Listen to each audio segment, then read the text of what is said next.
What if I told you that the reason you haven't reached your biggest goal, whether that's a career milestone, a fitness target, or literally just having peace of mind, isn't because you lack the strategy, but because you're secretly addicted to the problem itself? I mean, it sounds incredibly counterintuitive, almost insulting, really. Right. But when you look at the underlying psychology we're exploring today, it's actually one of the most common traps we fall into. And that is exactly what we're tearing apart today. Welcome to the Deep Dive. I'm so glad you're joining us. It's a really fascinating topic. Usually when we talk about diagnosing a problem, there's this expectation of, like, precision, like Ah. engineering. Hmm. You break your arm, the x-ray shows that jagged white line, and the doctor just points and says, there it is, it's binary, Broken or not broken, exactly. broken or not broken. But then you step into the world of human potential, Yeah. into the psychology of why we actually do what we do, and suddenly that x-ray machine is completely useless. Oh, completely. The diagnostic landscape just gets so murky. Yeah, it really does. And so we have to ask, why do some people absolutely plow through these massive life-altering obstacles while the rest of us just get stuck on the exact same annoying hurdles year after year? It's the ultimate question. So today, our mission is to uncover the actual mechanics behind becoming unstoppable. And just to be clear right out of the gate, we are not looking at your typical hustle culture, just grind harder kind of advice. No, definitely not. That stuff only gets you so far anyway. Right. Today's source material is drawn from a deeply revealing, really foundational conversation between Tony Robbins and the Diary of a CEO platform. And to really grasp the weight of this conversation, I want you to imagine the space around us shifting from just, a standard room into a massive interconnected web of architectural blueprints. Oh, I like that visual. Yeah, because the core theme here isn't about managing your daily to-do list, right? It's about fundamentally designing your life from the ground up. Designing, not just managing. Exactly. We're going to analyze a very specific framework today, tracing the path from acquiring basic cognitive skills to identifying those psychological blockers that sabotage you, and finally to mastering what Robbins calls the art of fulfillment. Okay, let's unpack this, because the core premise here hits really hard. The idea is that success without fulfillment is ultimately a failure. Yeah. And that if you genuinely want to, quote, take the island, you have to burn your boats. There's no retreat. You have to commit entirely. Right. It requires making a conscious decision to be a creator rather than just a maintainer. So I actually want to ask you, the listener, right now. Yeah. Look at your daily routines. In your own life, are you acting as the architect, the creator? Or are you just the maintainer? Yeah, exactly. Are you just walking around making sure the lights don't go out in a building someone else designed? That is the perfect framing question. Because maintaining is comfortable, right? It's safe.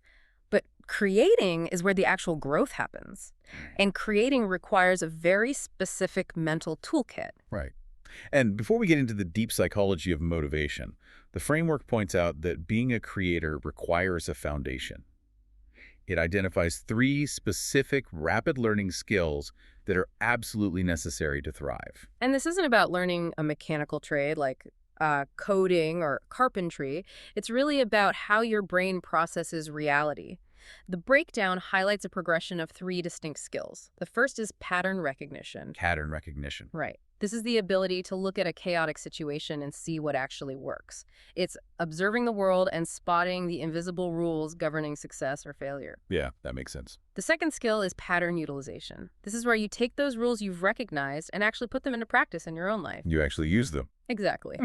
But the third skill, and this is the ultimate goal, the thing emphasized as the absolute most crucial lesson to pass down to the next generation, is becoming a pattern creator. I was thinking about this progression, and the best way I can wrap my head around it is by comparing it to learning music. Oh, that's a good analogy. Think about pattern recognition as just hearing the beat.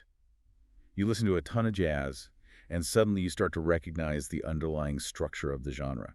You understand what makes it jazz rather than, say, blues. Right, you're seeing the framework. You're mapping the territory in your mind. Exactly. Then, pattern utilization is like picking up a saxophone and learning to play a John Coltrane cover song perfectly. Yes. You're utilizing a pattern that already exists, and it sounds great, it's effective. But pattern creation, that is composing an entirely original symphony. You aren't just playing the notes someone else wrote anymore. Right. You are generating an entirely new sound that the world has literally never heard before. What's fascinating here is the economic and personal outcome of that third step. When you create new patterns, you bring something unprecedented to the table. It's totally unique. Exactly. The conversation makes this very clear. When you make something that has never been there before, your value in the marketplace, and honestly in your own life, it just goes through the roof. But there's a tragic contrast to this, isn't there? Because most people never even get to step one. No, they They never reach pattern recognition because they dedicate immense cognitive energy to what the source calls majoring in minor things. Oh, majoring in minor things, yes. They are brilliant at recognizing the patterns of a reality TV show, Right. or knowing everything about some actor's love life, or navigating the latest social media drama. They dedicate their brain's pattern recognition software to things that yield absolutely zero return. But why do we do that, though? If I know pattern creation makes me unstoppable, why do I sit there and spend 2 hours scrolling on my phone? Because of the cognitive load required. Scrolling and consuming minor things, it gives you a cheap dopamine hit without asking your brain to do the heavy lifting of synthesis and analysis. It's just easier. It is. Recognizing the patterns of a successful business or a healthy relationship requires active, focused energy.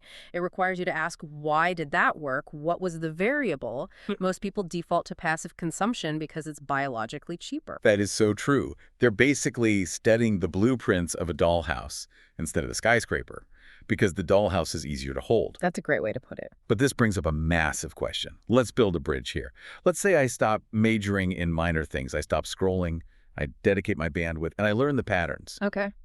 If knowing the patterns is all it takes, every single music theorist would be a millionaire rock star.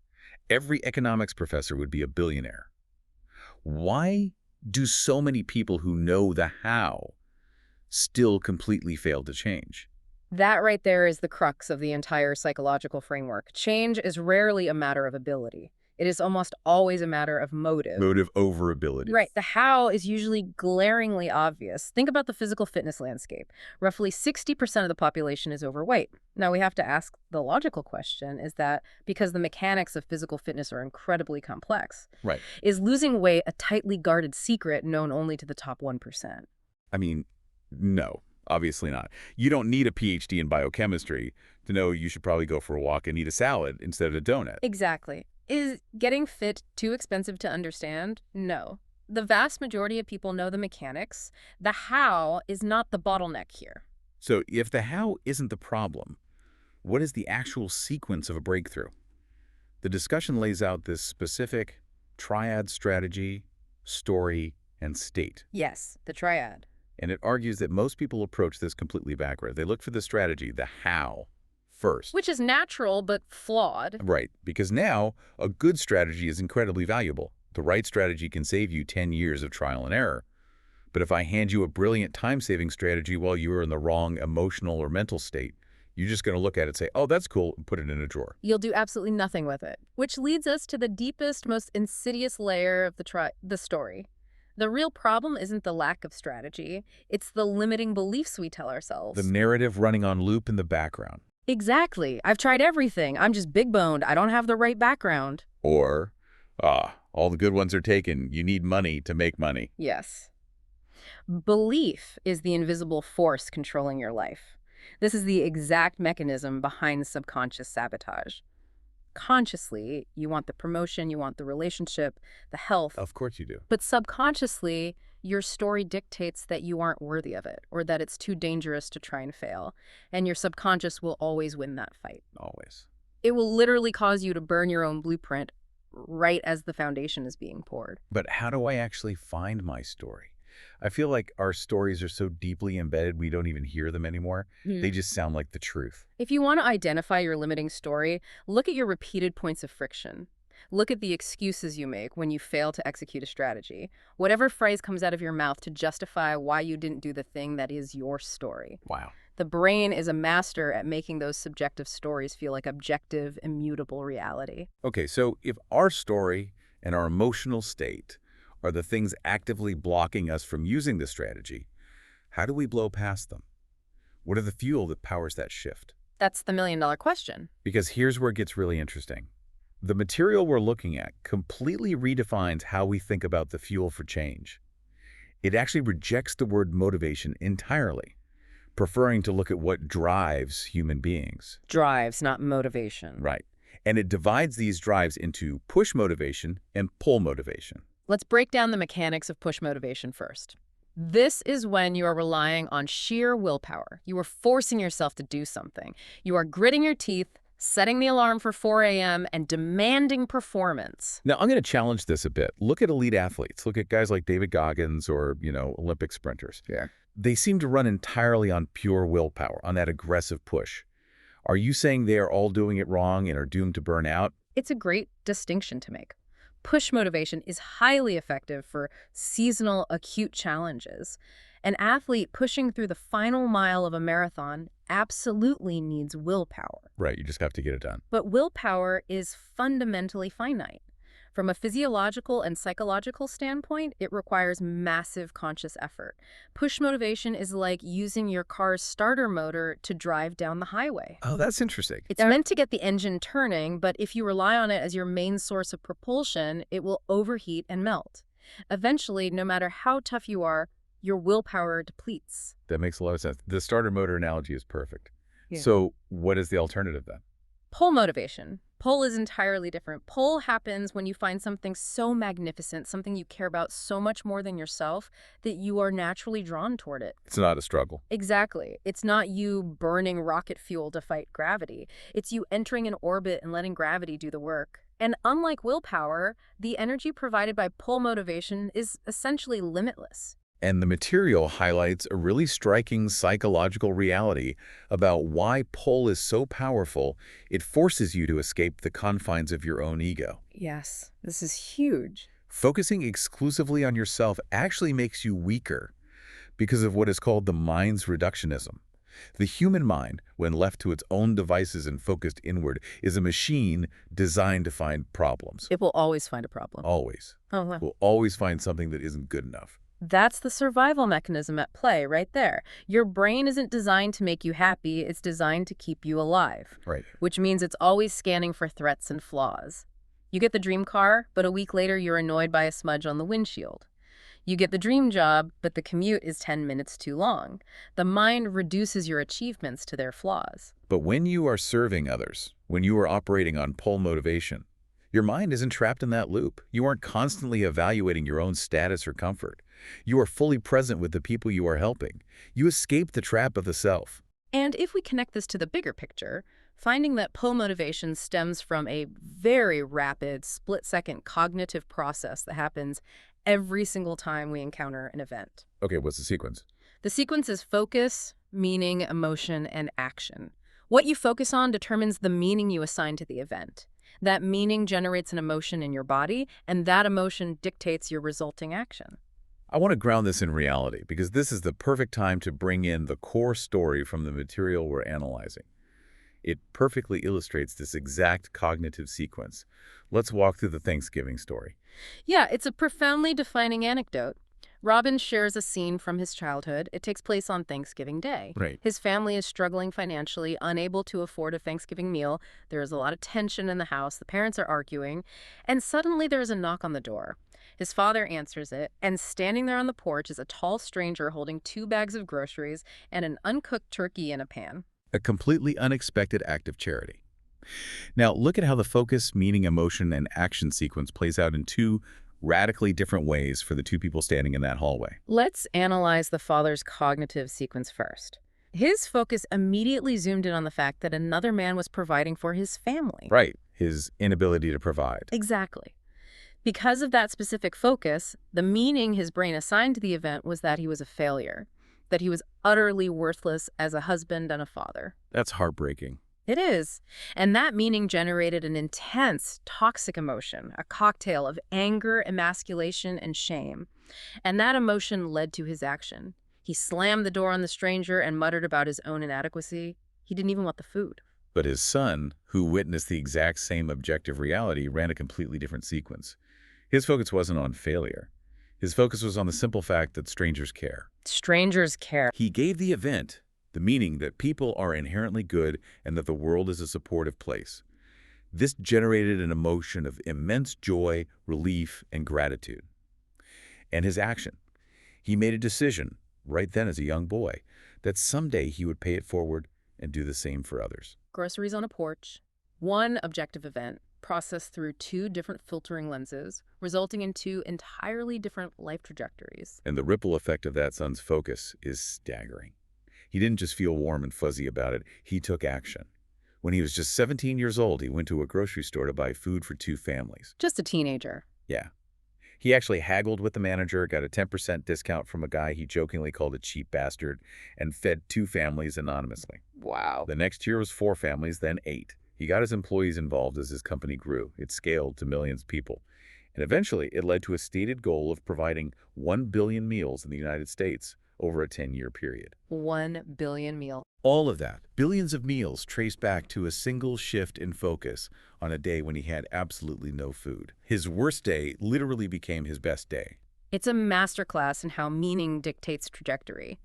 But we really have to explain how this cognitive filtering actually works because there is a dark side to it. Oh, definitely. Our brains are incredibly powerful, but they are described in the discussion as distortion-deletion creatures. Think about it. You are bombarded by millions of bits of sensory data every second. Your brain cannot consciously process all of it. It would short circuit. Precisely. So just to help you survive the day, your brain deletes information, it distorts facts to fit your existing beliefs, and it generalizes patterns. So how do we catch our brains doing this? How do we know what we're actively deleting? You have to look at your baseline emotional state. The brain filters reality based on what you already believe. If you believe people are fundamentally greedy, your brain will literally delete or ignore the 10 acts of kindness you pass on the street, and it will spotlight the one guy who cuts you off in traffic. Just to prove you right. It distorts reality to prove you right. Which perfectly sets up the craziest concept in this whole deep dive.